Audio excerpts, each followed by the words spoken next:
ठाणे लोकसभा निवडणुकीच्या उमेदवारीवरून आता नवीन वादाला तोंड फुटलंय। ठाणे लोकसभेची उमेदवारी गणेश नाईकांच्या कुटुंबात दिली तर शिवसेना काम करणार नसल्याची चिन्ह आहेत। तर दुसरीकडे महायुतीतील राष्ट्रवादी काँग्रेसने देखील ठाण्यावर दावा केल्याने भाजपचे नेते गणेश नाईक यांच्यासमोर आव्हान निर्माण झाले। पाहूयात एक स्पेशल रिपोर्ट। होम ग्राउंडवरच गणेश नाईकांना आव्हान। लोकसभेत शिवसेना राष्ट्रवादीकडूनच आव्हान मिळण्याची शक्यता। बालेकिल्ला राखण्यासाठी नाईक सरसावले।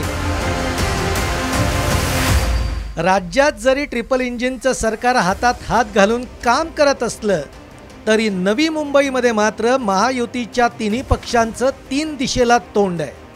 अनेक वर्षांनी नवी मुंबईवर एक हाती वर्चस्व गाजवणाऱ्या गणेश नाईकांचं साम्राज्य गेल्या काही वर्षातल्या काही चुकीच्या निर्णयांमुळे डळमळीत झालंय।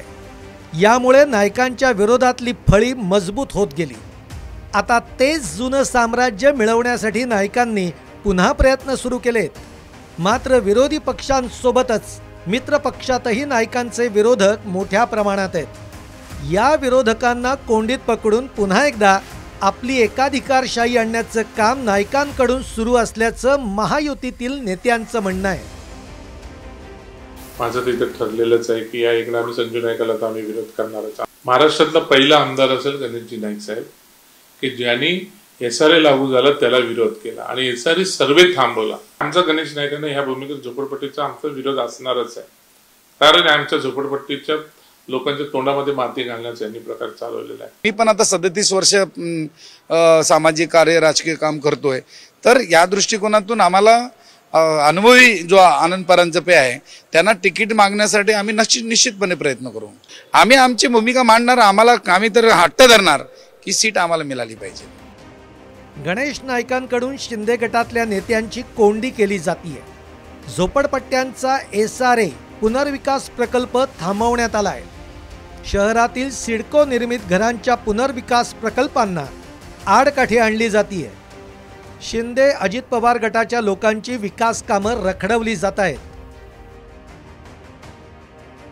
नवी मुंबईमध्ये भाजप आमदार गणेश नाईक यांना एक हाती सत्ता मिळाल्यापासून इतर कोणत्याही पक्षासोबत गणेश नाईकांनी कधीच युती केली नाही आणि आता तर ही राज्यामध्ये महायुती असताना देखील आगामी महापालिका निवडणुकीमध्ये युती न करण्याच्या पावित्र्यामध्ये गणेश नाईक आहेत। मात्र लोकसभा निवडणुकीमध्ये कोणत्याही पक्षाला तिकीट मिळालं तरी त्याला निवडून आणण्यासाठी महायुती काम करेल असं भाजपचे इच्छुक उमेदवार संजीव नाईक यांनी सांगितलंय। तसं आता आमच्या महायुतीच्या सर्व पक्षांना एकच दिसतंय, 400 पार मोदी साहेबांना पुन्हा बहुमताने या ठिकाणी पंतप्रधान बनवायचं आहे। नाराजगी कोणामध्ये नाही बघा, इच्छा असणं म्हणजे नाराजगी होत नाही।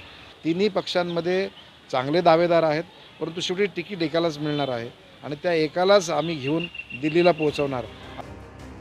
राज्यात जरी भाजप, शिवसेना आणि राष्ट्रवादी काँग्रेस एकत्र असली तरी नवी मुंबईमध्ये मात्र गणेश नाईक भाजपचा झेंडा घेऊन सुरुवातीपासूनच एकला चलोरेच्या भूमिकेत आहे।